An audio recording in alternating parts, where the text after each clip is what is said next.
Allô, bienvenue à ce nouvel épisode de Savoir tenir compagnie. Aujourd'hui, on reçoit Catherine L'Heureux, qui est directrice des ressources humaines chez Harris Computer. On va parler de santé mentale. On va parler de l'importance des ressources humaines au sein d'une organisation. Puis Catherine va nous donner vraiment ses trucs, ses astuces, mais surtout à quel point la santé mentale, c'est important dans son milieu de travail, mais aussi dans sa vie personnelle. C'est pas caché, c'est plus un tabou, mais aujourd'hui, on va en parler le temps dans 30 minutes, puis vous allez voir, ça va vous donner le goût de revoir vos listes de priorités peut-être pour l'année à venir. Alors, bonne écoute!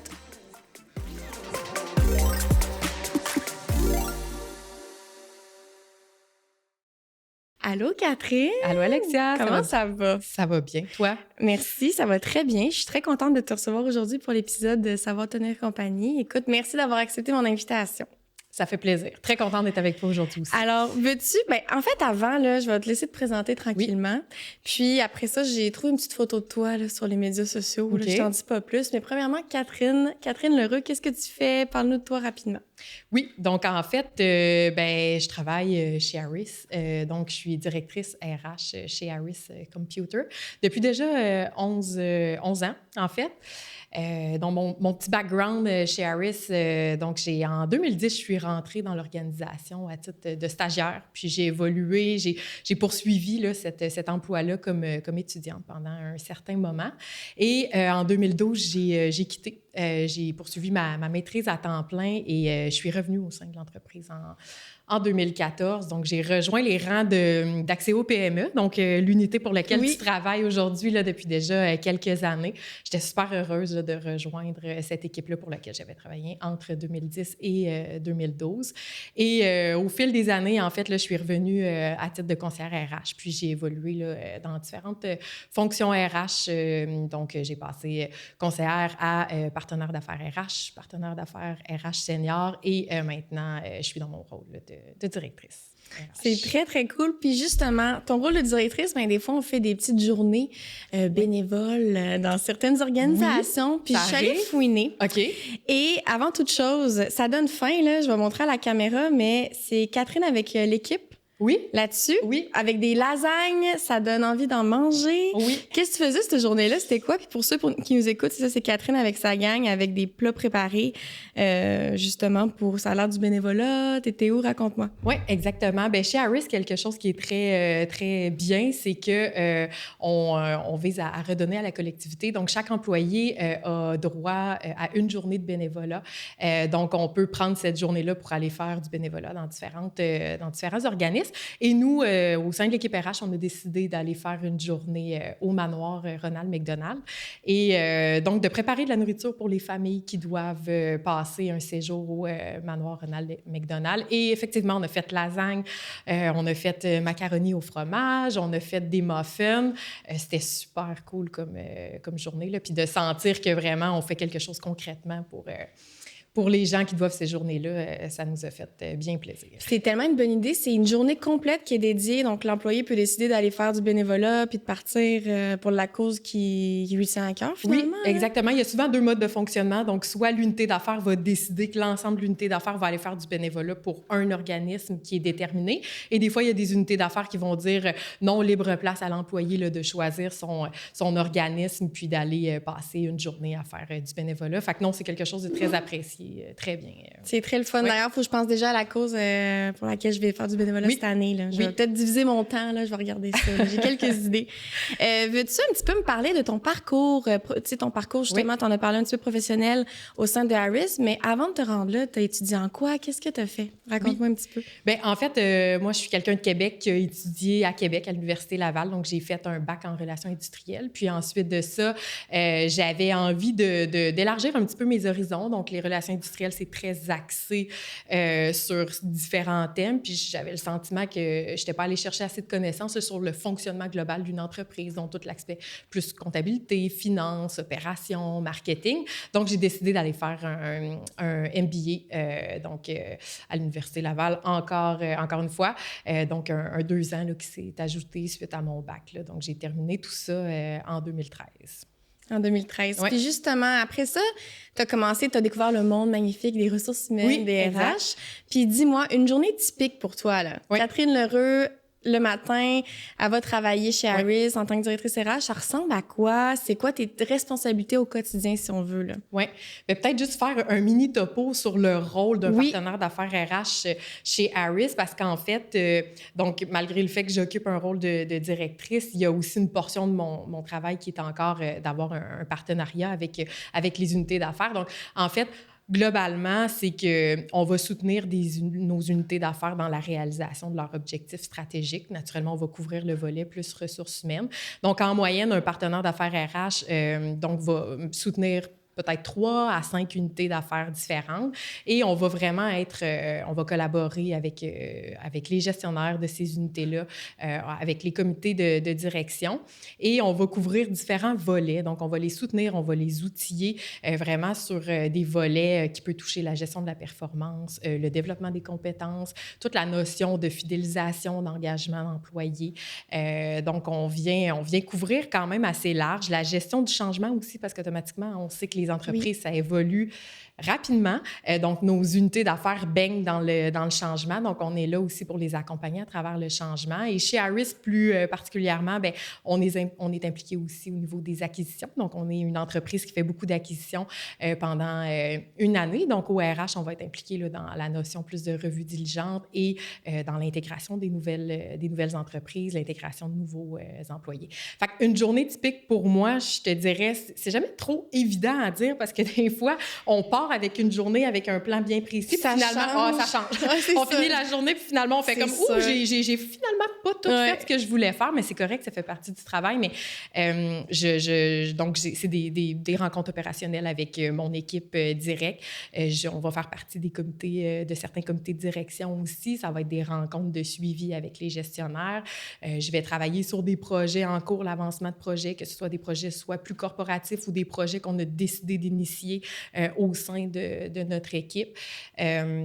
Donc, c'est ça, ça va varier, puis ça va être beaucoup de rôles conseils avec les gestionnaires. Donc, de façon ponctuelle, les gens vont communiquer avec nous quand ils ont un besoin ou ils doivent gérer une situation plus complexe. Donc, je vais avoir aussi à travailler à travers tout ça. C'est vraiment intéressant, c'est hyper varié. Hyper varié. Justement, aujourd'hui, parce que là, j'avais comme plein d'idées de sujets, puis là, il faut statuer sur quelque chose parce qu'on a une trentaine de minutes ensemble. Oui. Et un sujet qui est de plus en plus, c'est important, ça devient plus tabou, on parle de santé mentale, c'est crucial. C'est un sujet qu'on parle énormément, que ce soit personnel, professionnel au travail. Selon toi, pourquoi il y a eu comme un shift dans les dernières années? Pourquoi c'est devenu aussi essentiel, crucial qu'on en parle enfin là, de l'importance de ce sujet-là? Oui. C'est vrai qu'il y a eu un chiffre. Je l'ai remarqué même moi en termes de, tu sais, j'ai pas une carrière de 40 ans en RH, mais tu sais, ça va faire quand même quasiment un 15 ans là, que je baigne dans ce domaine-là et j'ai vu vraiment une évolution. Donc, mais je dirais qu'au sens large, tu sais, pour moi, l'évolution du marché du travail explique probablement pourquoi maintenant c'est aussi crucial, la notion de santé mentale. Puis moi, je le vois sur différents volets. Je le vois sur le volet relation employeur-employé. Donc, la relation employeur-employé, elle a changé avec le temps. Il y a aussi toute la notion de nos attentes. Les attentes des employés ont aussi évolué avec le temps et le contexte dans lequel on vit évolue. Fait que je dirais que je pense que j'apprendrai rien à personne aujourd'hui, là, mais les humains sont au cœur des opérations d'une entreprise. Donc, si on n'a pas d'employés, si on n'est pas capable de conserver nos employés, de les fidéliser, bien, malheureusement, une organisation ne pourra pas fonctionner sans employés. Donc, je pense que les organisations sont beaucoup plus conscientes de l'importance de comprendre les besoins des employés et de comprendre leurs attentes. Puis en fait, tu sais, je dirais qu'autant on est deux personnes différentes, nos attentes peuvent être différentes, mais globalement, il y a souvent des attentes qui vont revenir. Et j'en vois 4, là, moi, qui me viennent en tête. Les gens recherchent un milieu de travail où ils peuvent s'épanouir dans un milieu qui va être physiquement et psychologiquement sécuritaire et sain. Ça, c'est directement lié avec la santé mentale. Donc, tu sais, je pense qu'aujourd'hui, quelqu'un qui se retrouverait dans un environnement où il ne se sent pas à l'aise, où c'est pas sécuritaire, c'est pas sain psychologiquement, bien, les gens ne resteront peut-être pas dans ce milieu-là. Une autre attente que les employés ont, c'est de se développer. Donc, on parle beaucoup de développement des compétences. Donc, les gens veulent se développer. Puis, c'est pas nécessairement se développer de je veux grandir de façon verticale, je veux devenir gestionnaire. C'est pas tout le monde qui a cette envie-là, mais on peut vouloir se développer de façon horizontale, puis d'aller chercher des cordes à notre arc, puis c'est ça, on veut connaître autre chose, on veut... fait que c'est important pour les organisations de prendre le temps de développer ces gens, puis ça aide à se sentir bien aussi, je pense, dans notre travail. Il y a toute la notion du sens. Je pense qu'en tant qu'organisation, on doit pouvoir créer un sens à nos employés. Donc, quand on fait un travail puis on trouve qu'il fait du sens, qu'on est capable de relier ça aux objectifs stratégiques d'une organisation, souvent, on se sent beaucoup mieux que versus si on questionne quelqu'un qui dit « Bien, moi, je vais travailler le matin, mais je ne comprends pas qu'est-ce que je fais, je ne comprends pas pourquoi je le fais. » Bien, à un moment donné, ça peut être difficile à vivre à long terme et ça peut avoir des effets sur la santé mentale. Et suite à ça, je dirais que bien, souvent, on est à la recherche de concilier nos aspirations personnelles avec nos aspirations professionnelles. La fameuse équilibre que tout le monde parle, qui est donc bien difficile à aller chercher, mais ça reste que les organisations sont conscientes que c'est important que nos employés ont une vie externe à l'entreprise, puis que c'est important là, de laisser la latitude à tout le monde de pouvoir aller chercher, se développer. Donc, fait que ça, pour moi, c'est des facteurs que les organisations, je pense, comprennent bien. Puis, il ne faut pas minimiser le fait qu'on vit dans un monde, tu sais, le contexte actuel dans lequel on vit est quand même particulier. Tu sais, il y a beaucoup de stresseurs externes. Donc, on vit certaines crises de façon mondiale. Donc, veut pas, ça peut avoir une répercussion chez les gens, chez les employés. On est dans un monde où la performance, la productivité est très, très importante. Donc, on doit s'adapter. Il y a des changements, beaucoup de changements. On doit s'adapter vite. On veut les choses vite. Donc, ça reste que tout ça... bien, ça peut mettre une pression chez les gens. Donc, de prendre conscience que des fois, notre environnement de travail peut être un peu stressant, bien, l'employeur, après ça, peut venir pallier aussi puis mettre des choses, mettre des initiatives là, pour diminuer cet impact-là. Et en dernier lieu, tu sais, je dirais que les entreprises ont aussi compris à quel point qu'investir au niveau de la santé mentale, ça a des effets bénéfiques pour l'entreprise. Donc, quand on est devant une équipe qui se sent bien, bien, c'est souvent une équipe qui est mobilisée. C'est souvent des gens qui vont être engagés. Ça va être une équipe qui va être probablement plus portée à être performante, à être productive. Donc, les gens vont être peut-être plus aptes à innover aussi, ce qui est bon pour les entreprises. Puis, plus on investit, je pense, en santé mentale, bien, plus on est capable aussi de percevoir la réduction de certains coûts pour l'employeur, que ce soit des coûts reliés aux absences, des coûts, c'est ça, reliés à la productivité, etc. Donc, tout ça, pour moi, explique... Je suis motivée, là. Je t'écoute, mais c'est tellement intéressant parce que c'est vrai qu'il y a un énorme shift. Oui. On dirait qu'avant, là, c'était comme... On n'en parlait pas tant dans le milieu de travail, on subissait un petit peu plus. Oui. Là, on en parle, c'est important. Puis le département des RH aussi évolue dans plusieurs aspects. C'est vraiment primordial dans l'entreprise.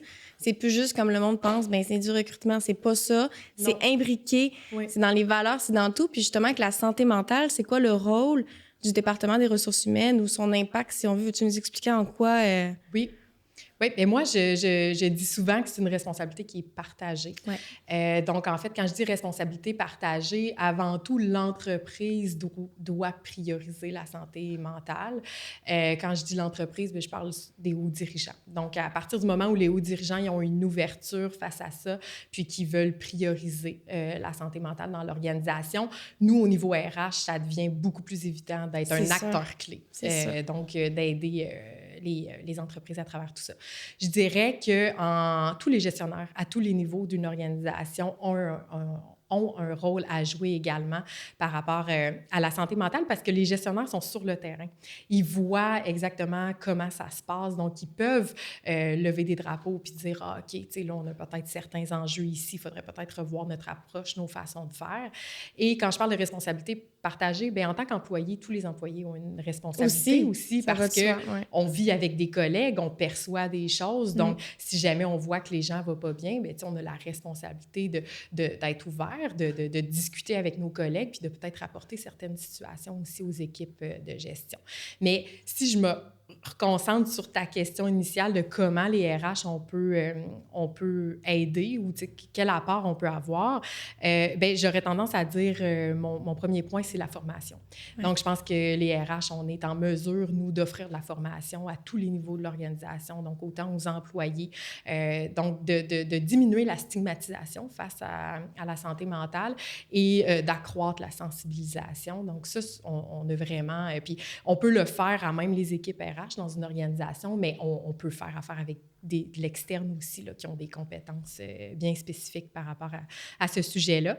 Je dirais aussi qu'une façon dont on peut aider, c'est la neutralité d'un service RH, même le niveau de confidentialité. Donc, des fois, il y a des gens qui sont très proches de leur gestionnaire qui vont être en mesure d'aller discuter de certaines situations problématiques. Puis des fois, il y a des gens qui vont dire « Ah ben, tu sais, les RH me jugeront pas, vont avoir une écoute neutre. » Il y a comme une impartialité, c'est Oui, vrai, c'est ça, une impartialité, puis ils savent que c'est confidentiel. Fait que, tu sais, des fois, on peut avoir des appels avec les employés puis les guider, leur dire « Ben OK, tu sais, je comprends la situation. Moi, je te conseille peut-être d'approcher ça de cette façon-là. As-tu pensé à ça? » Donc, naturellement, ça, c'est un peu plus... c'est pas visible nécessairement, ce bout de travail-là, parce qu'il est plus de nature confidentielle, mais je pense que ça a un impact là, au niveau des employés.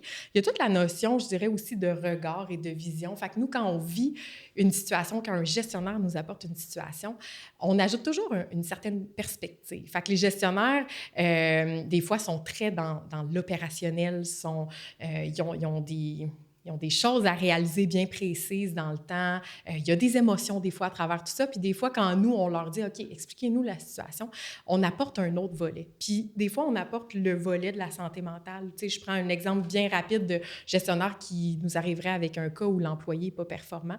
Mais ça nous arrive de poser des questions, à savoir, bien, est-ce que tu penses que ton employé va bien? Est-ce que c'est vraiment une question de capacité, de compétence, ou c'est une question peut-être que là, ton employé... De commencer à l'imbriquer naturellement, oui, de se poser la question maintenant. Là. Exactement. Ouais. Fait que ça, je pense qu'on joue un rôle aussi à ce niveau-là. Donc, de mettre aussi à disposition les outils. Donc, c'est sûr que nous, on peut offrir beaucoup d'outils à nos gestionnaires, que ce soit aussi dans nos processus. Donc, on a un rôle à jouer là. C'est souvent le département RH qui va gérer les grands programmes de santé. Par exemple, si on parle d'un programme d'aide aux employés, ce qu'on appelle un PAE, les programmes d'assurance. Donc, veut pas, on a un impact à cet endroit-là aussi. Je dirais aussi qu'en tant que service RH, on a quand même une responsabilité de se tenir à jour par rapport aux tendances du marché. Donc, c'est sûr qu'en se tenant à jour, bien, des fois, ça peut initier certaines discussions, certaines réflexions à dire, OK, tu sais, je pense que le marché s'en va de ce côté-là. C'est quoi qu'est-ce qu'on pourrait apporter comme modification? Et puis ça évolue, là, je veux dire, depuis la pandémie, le télétravail, il y a tellement eu, comme tu dis, il y a les facteurs externes, toute l'économie, tout ce qui se passe actuellement, les gens sont vraiment sollicités sur plein de stress externe. Fait que, good job. Faites un beau travail. C'est quoi les mesures concrètes, justement, pour réduire l'impact des facteurs, puis c'est de justement ce qui nuit là, à la santé mentale au travail, selon toi? Oui. Je vais revenir avec mon point de formation parce qu'il est hyper important. Donc, la formation, puis pas juste au niveau des gestionnaires, hein, vraiment au niveau de tous les couches. Donc, de pouvoir former les gens sur les enjeux de santé mentale. C'est quoi la santé mentale? C'est quoi l'empathie? C'est quoi la bienveillance? Parce qu'il y en a pour qui c'est imbriqué, puis il y en a d'autres pour qui, naturellement, l'intelligence émotionnelle dépend, puis ça s'apprend, là. Fait que les formations amènent ce côté-là, justement, d'apprentissage. Là. Absolument. Ça éveille. Puis même des fois, quand tu peux avoir une certaine expérience, puis à la base, te considérer comme ayant un bon niveau d'intelligence émotionnelle, des fois, de juste avoir une formation sur un sujet pour lequel tu connais, tu n'apprends pas nécessairement de nouvelles choses, mais ça remet sur la table certains concepts. Donc ça, c'est très important. Il y a toute la notion d'accommodement. Donc, c'est sûr que je pense que si on est face à une situation, bien nous, c'est pas rare qu'on va discuter avec les gestionnaires à dire, OK, tu sais, comment on peut tenter de trouver la bonne approche? Et la notion d'accommodement, elle est super importante. Donc, des accommodements pour les employés qui vivent des situations un petit peu plus difficiles, c'est important d'avoir ça en arrière de la tête puis de pouvoir se permettre de mettre ça en œuvre. Donc, nous, c'est là où on peut avoir un impact quand on voit qu'il y a quelque chose qui va un peu moins bien. Il y a des employés qui ont un accommodement sur 1 mois, 2 mois, 3 mois va faire toute la différence. Puis ça va peut-être permettre à l'employé de pouvoir conserver son emploi et ne pas quitter, par exemple, en invalidité. Revoir ce qu'on offre aussi. C'est sûr que ce n'est pas à chaque année qu'on peut revoir notre offre complète, là, mais les organisations doivent repenser à dire, OK, ça fait plusieurs années qu'on offre ça. Est-ce qu'on pourrait revoir notre offre, ne serait-ce que par rapport au congé de maladie, au congé mobile ou personnel? Donc, toute la notion aussi d'assurance collective, est-ce qu'on offre un PAE, est-ce qu'on pourrait intégrer de la télémédecine? Donc, c'est tous des éléments, je pense, qu'on doit prendre le temps de réanalyser. Ensuite, renforcer le droit à la déconnexion. Donc, ça, c'est de quelque chose qu'on entend de plus en plus. C'est vrai. Mais, c'est quelque chose qu'on essaie vraiment là, de faire respecter puis de faire comprendre c'est quoi les impacts positifs là, du droit à la déconnexion. Donc, je pense que concrètement, quand on arrive à pouvoir se déconnecter, ça a des impacts positifs, mais c'est surtout, en tant que gestionnaire, de montrer l'exemple aussi. Donc, en dehors du droit à la déconnexion, si on en parle au sein de notre équipe, il faut pouvoir aussi démontrer qu'on est en mesure de le faire. Oui, c'est ça. Un autre élément qu'on fait ou qu'on peut faire là, au sein d'un département RH, c'est d'inciter les gestionnaires à avoir des one-on-one avec leurs employés. Donc, c'est super important que les gestionnaires prennent le pouls de leur équipe. Puis, les gestionnaires sont très bons à faire des suivis opérationnels sur les projets qui sont en cours. Donc, c'est pas rare qu'on entend, bien, moi, j'ai des suivis hebdo avec l'ensemble des membres de mon équipe. Mais il faut sortir, à un moment donné, un petit peu de la notion opérationnel, puis d'être en mesure de guider des conversations dans lesquelles on va prendre le pouls de comment l'employé va, de parler de développement, de parler d'aspiration. Puis, c'est ça. Fait que nous, c'est sûr que ça, c'est un élément qu'on travaille beaucoup. La rétroaction en continu, là, ça vient avec ça. La fixation d'objectifs clairs, alignés sur les stratégies de l'entreprise. Donc, c'est des éléments sur lesquels on peut jouer.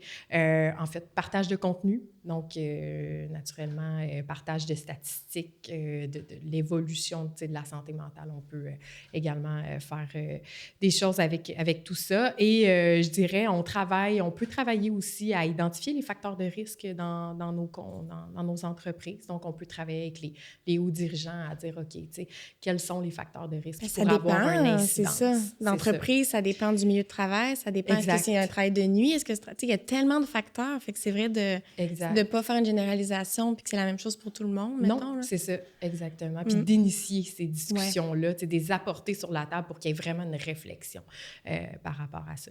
Puis je terminerais, parce que là, on pourrait faire une grande liste, mais sondage organisationnel. Donc, je pense que les RH, on peut apporter cette notion-là, mettre sur pied des sondages, aller mesurer le bien-être de nos employés, puis suite aux résultats du sondage, analyser tout ça, puis aider l'entreprise. Puis l'employé est peut-être plus aussi à l'aise, c'est anonyme, tu te sens, t'es plus à l'aise. Des fois, t'es pas encore à l'étape d'en parler à ton gestionnaire ou d'aller voir les ressources humaines, mais écoute, c'est une mesure là, prise d'avance pour ces gens-là. Exact. Super intéressant. Puis mettons, je suis dans un milieu de travail, puis je remarque qu'il y a un collègue qui semble en difficulté. Je suis pas super à l'aise, je veux l'aider, je le remarque, mais d'un, c'est quoi un peu les signes d'un collègue en difficulté? Et comment je fais ensuite pour l'orienter vers les bonnes ressources? Oui, c'est une excellente question parce qu'en fait, on est tous différents. Ouais. Donc, moi, je peux vivre une situation, puis je vais la vivre naturellement différente de toi, ça, c'est sûr. Mais souvent, on va remarquer des indicateurs quand même assez généraux là, dans lesquels ça peut être des petites cloches là, qui devraient nous sonner aux oreilles. Il y a toute une notion de changement de comportement. Donc, quelqu'un qui va pas bien, ben on peut voir la personne s'isoler un petit peu plus. Donc, c'est quelqu'un qui était partie prenante, qui était quand même verbomoteur, qui prenait de la place dans les réunions, puis tout d'un coup, cette personne-là est plus isolée. Des gens moins patients, des gens qui habituellement collaboraient très bien, mais qui, là, se retrouvent dans des situations un petit peu plus conflictuelles, par exemple, avec des collègues. Ce qui peut... Un autre indicateur de changement de comportement, bien, c'est la performance. Souvent, quand on va pas bien, c'est assez rare qu'on est capable de maintenir une performance sur du moyen-long terme.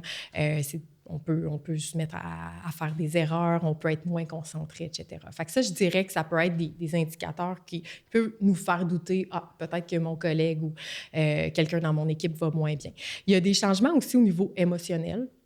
Donc, c'est sûr qu'on pourrait remarquer que la personne est beaucoup plus stressée, beaucoup plus anxieuse, quelqu'un qui doute beaucoup plus qu'avant, quelqu'un qui se sous-estime, qui a des propos là, de dire bon, ben, oh non, moi, je ne serais pas capable de faire ça, non, je n'ai pas la capacité, alors qu'avant, cette personne-là était un petit peu plus fonceuse, prenait des risques. Et je dirais qu'on pourrait voir aussi des changements de nature physique. Donc, des fois, ça peut même aller à une apparence qui est un petit peu plus négligée, puis qu'on fait comme, habituellement, cette personne-là, physiquement, elle prenait peut-être un petit peu plus soin d'elle, ou quelqu'un qui, physiquement, a l'air très, très fatigué, alors qu'avant, on sentait que cette personne-là, elle était plus... je vais dire, plus éclatante ou bon. Donc, c'est ça. Fait que ça, c'est des indicateurs. Mais après ça, bien, je dirais, comment on peut soutenir quelqu'un. Ce qui est pas toujours évident, je dirais, c'est de délimiter nos propres responsabilités. Donc, tu sais, savoir mettre la limite à, OK, en tant que collègue, j'ai la capacité à t'offrir un certain soutien, puis là, arriver à une certaine étape. Je peux plus être là, tu sais, faut de l'aide professionnelle, il faut quelqu'un qui connaisse bien ça, puis comment ça... Après, c'est quoi la prochaine étape, tu sais, comment tu... Exact. C'est ça. Fait que, tu sais, de faire cette délimitation-là, elle est pas nécessairement évidente. Fait que ce qui appartient à nous, à titre de collègues, ce qui pourrait appartenir à un gestionnaire, ce qui pourrait appartenir au service RH, puis ce qui pourrait appartenir à un expert du domaine de la santé. Donc, c'est sûr qu'on veut jamais négliger un collègue. Un collègue qui est dans le besoin, souvent, on va vouloir l'aider. Mais je pense que, tu sais, chacun a son rôle à jouer. Moi, j'aurais tendance à dire, tout dépendant comment notre proximité avec notre collègue, ben si on se sent assez proche, oui, on peut s'asseoir avec un collègue puis dire hey, sais-tu quoi, j'ai fait quelques constats, j'ai remarqué tel élément, est-ce que ça va bien, est-ce qu'il y a quelque chose que je pourrais faire pour t'aider? Puis tu sais, des fois, ça peut être juste une phase, une petite phase qu'on se sent plus stressé, puis juste le fait de parler avec un collègue, ça va nous faire du bien. Ouais. Puis des fois, ben, on peut se retrouver avec quelqu'un qui vit vraiment des enjeux un petit peu plus majeurs. Puis là, c'est là où il faut peut-être avoir le réflexe de dire OK, ben tu sais, peut-être que tu pourras en parler à notre gestionnaire, peut-être que tu pourrais aller voir, appeler au PAE, aller voir ton médecin même. Donc, puis, tu sais, je négligerais pas le fait d'avoir une communication avec le gestionnaire parce que le gestionnaire, souvent, est beaucoup plus apte à pouvoir mettre des choses en place pour aider l'employé. Fait que nous, à titre de collègue, on ne pourra pas décider de dire, bon, ben je vais alléger ton horaire de travail. Ah, ben finalement, je vais intégrer quelqu'un d'autre dans un projet pour venir t'aider. Ah, ben pour telle période, c'est correct si... que tu termines à midi, par exemple, un vendredi ou quoi que ce soit, en tant qu'employé, on n'aura pas la possibilité nécessairement de le faire, alors qu'un gestionnaire, lui, a une vision un petit peu plus haut niveau puis est capable de dire, ben oui, on pourrait mettre cet accommode-là. Oui, c'est ça exactement, on va s'organiser. Mais, en fait, c'est ça. Je dirais que l'important dans tout ça, c'est quand on est face à un employé qui vit des situations un petit peu plus difficiles, il faut se rappeler que l'empathie, la bienveillance, c'est des éléments hyper importants. Et donc, puis je dirais aussi l'aspect communication, écoute active. Donc, souvent, on dit c'est important d'écouter pour comprendre et non pas écouter pour être compris. Donc, quand on est devant quelqu'un qui est en difficulté, c'est vraiment tenter de comprendre la situation et ne pas négliger l'aspect suivi aussi. Donc, quelqu'un, on peut mettre des choses en place, peut finalement un peu mieux aller avec le temps. Mais c'est important de dire, tu sais, comment ça va? Est-ce que tu vas mieux? Puis toujours en conservant le caractère confidentiel, parce que quelqu'un pourrait ne pas se sentir à l'aise là, de nous parler de l'évolution de sa problématique, mais quand même, je pense que le suivi est de mise. Là. Puis tu as mis le point sur quelque chose de super important, tu l'as mentionné plus tôt, mais la bienveillance, l'empathie, il y en a peut-être qui écoutent, qui disent « Ouais, mais moi, c'est pas trop inné. » Mais il y a des formations, tu peux développer ces skills-là, si on veut, ou encore plus les améliorer si jamais c'est quelque chose qui est natif en soi. Là. Fait que dans tous les cas, il y a des solutions pour être à l'écoute, puis on ramène ça à la maison après. Là, c'est un bagage intéressant que tu appliques au travail, Absolument. Mais ça te sert dans tous les aspects de ta vie exact. Au final. Là. Nos amis, notre famille peuvent... Tout le monde peut être content qu'on soit une écoute active exact. Avec de la bienveillance et de l'empathie. C'est ça, tout le monde veut ça dans le fond. Pour ceux qui nous écoutent, mettons s'il y en a que justement pour donner des petits conseils par rapport à quelqu'un qui veut améliorer son bien-être au travail. Que ce soit à court terme, moyen terme, long terme, là, mais à court terme, ça serait quoi tes petits conseils, les premières étapes? J'écoute l'épisode d'aujourd'hui, puis je me sens comme interpellée. Je dis, ouais, c'est vrai, que ce soit moi ou un collègue, tu l'as bien dit, comment l'appuyer. J'imagine pour soi, c'est à peu près les mêmes étapes. Aller voir son gestionnaire, tu sais, comment tu vois ça? Oui. Bien, moi, le point, en tout cas, selon moi, la communication. Je pense que c'est un des éléments les plus importants. Quand on sent qu'on est dans une situation où il y a des flous, on a des inquiétudes, on a des peurs, tu sais, rester dans l'inquiétude, le flou et la peur pendant une semaine, puis après ça peut s'estomper, puis faire « OK, c'est beau, finalement, tout s'est replacé, le projet est correct, ça va. » Mais de rester dans ces sentiments-là trop longtemps, c'est sûr que ça a un impact. Tu sais, des fois, l'impact n'est pas visible tout de suite, mais ça a comme un impact à long terme. Donc, je dirais, tu sais, aux gens... ayez la capacité ou en tout cas tenter d'ouvrir la discussion. Avec, entre autres, on peut prendre l'exemple d'un gestionnaire. Si jamais il y a des choses qui se passent dans une équipe ou est-ce que vous avez des inconforts, bien, c'est nommer les choses.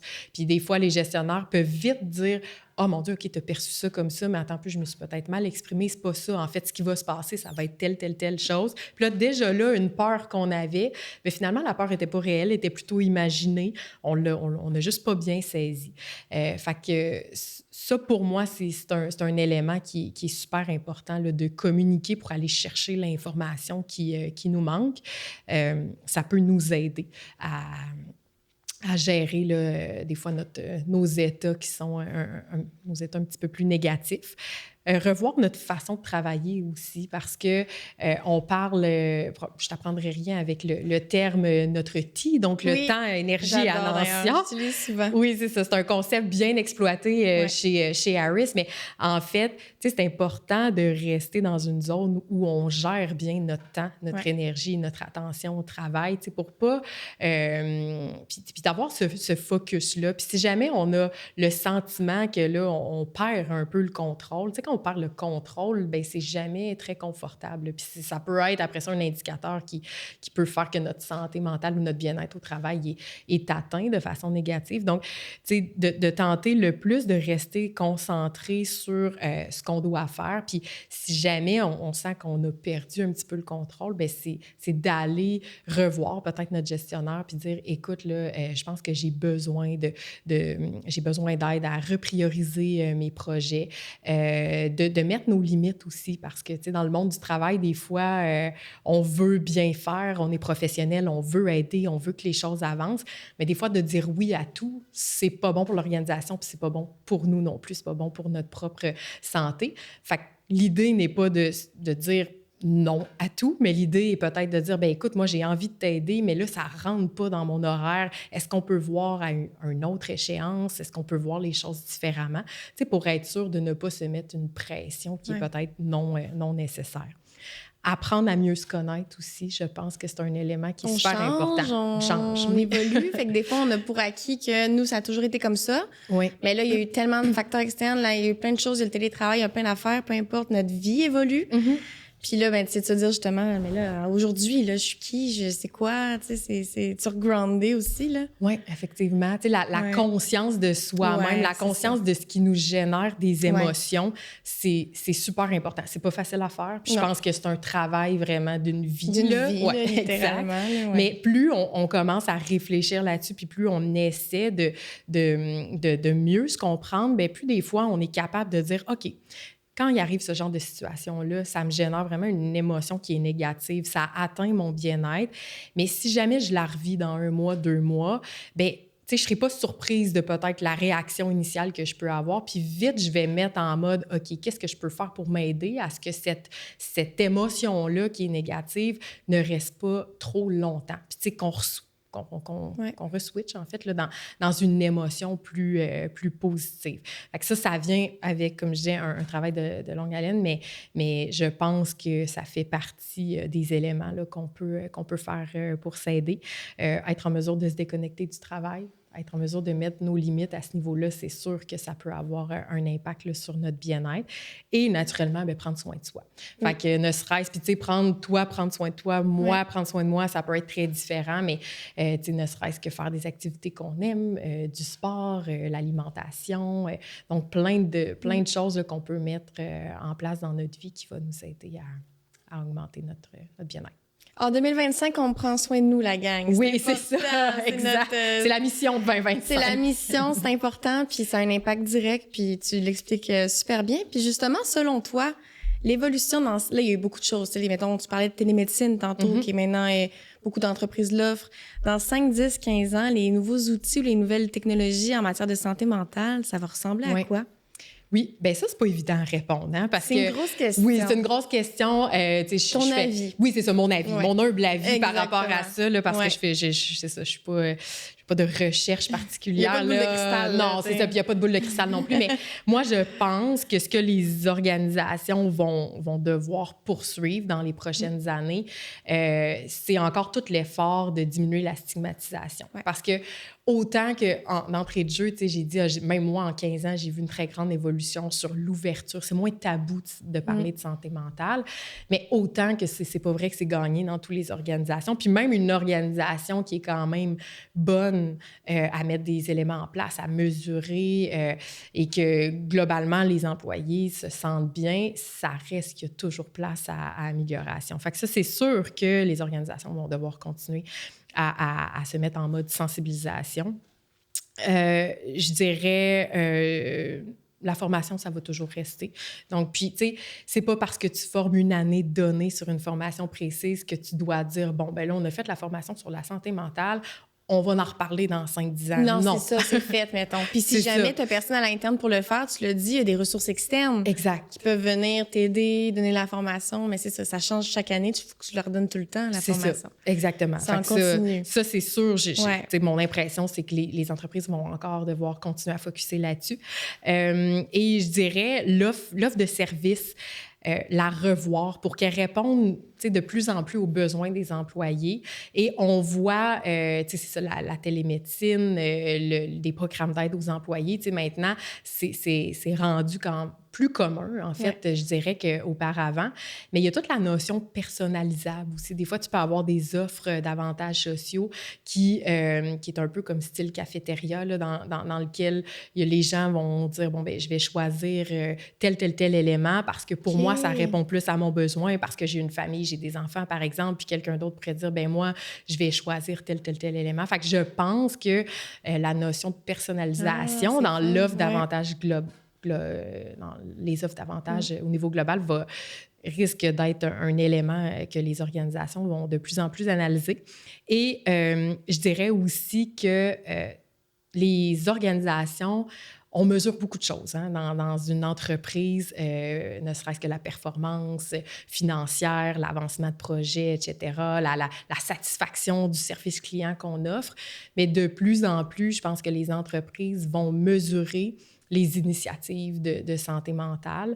Ils vont prendre le temps de les analyser, puis ils vont prendre le temps ensuite de rectifier le tir ou d'avoir des plans d'action concrets pour venir pallier à un manque, là, si jamais on s'aperçoit qu'il y a un manque. Donc, la notion d'indicateur de santé mentale, je pense qu'elle va prendre une plus grande place dans On va les années à suivre venir. ça. On va suivre ça. On va suivre ça de près. Oui. Et toi, Catherine, Oui. comment tu prends soin de ton propre petit jardin là, de santé mentale? C'est quoi Oui. tes trucs de ton côté? J'aimerais te dire que je suis en mesure d'intégrer dans ma vie 3 soirs où je fais du sport, que je m'en vais au gym, OK? Mais non. Il y a en une fait, réalité, là. ouais, c'est ça exactement. Là, je suis dans une réalité où est-ce que la semaine, ça va vite. Avec des jeunes enfants, c'est un petit peu plus complexe là, d'intégrer ce genre de choses-là, quoiqu'il y a des gens qui le font à la perfection. Mais en tout cas, dans mon cas, à moi, c'est un petit peu plus difficile. Je dirais que moi, je mets beaucoup un focus sur la déconnexion. Ouais. Donc, tu sais, mes journées de travail, elles sont bien remplies. Je mets toute mon énergie, je mets tout mon temps, mon attention. Mais rendu à un certain moment à la fin de la journée, quand j'accueille mes enfants de la garderie, de l'école, ben c'est là où je me dis, OK, ben là, eux, ils ont le droit que je sois le plus possible à 100% avec eux. Donc, c'est beaucoup ça que je pratique, puis que je dirais que j'ai quand même une aisance à pratiquer, là, à mettre ces limites-là, de dire le soir, la fin de semaine. C'est vraiment un focus au niveau familial. Rendu la fin de semaine, où est-ce que là, on devient dans un horaire un peu moins chargé, bien naturellement, les activités qui nous font plaisir.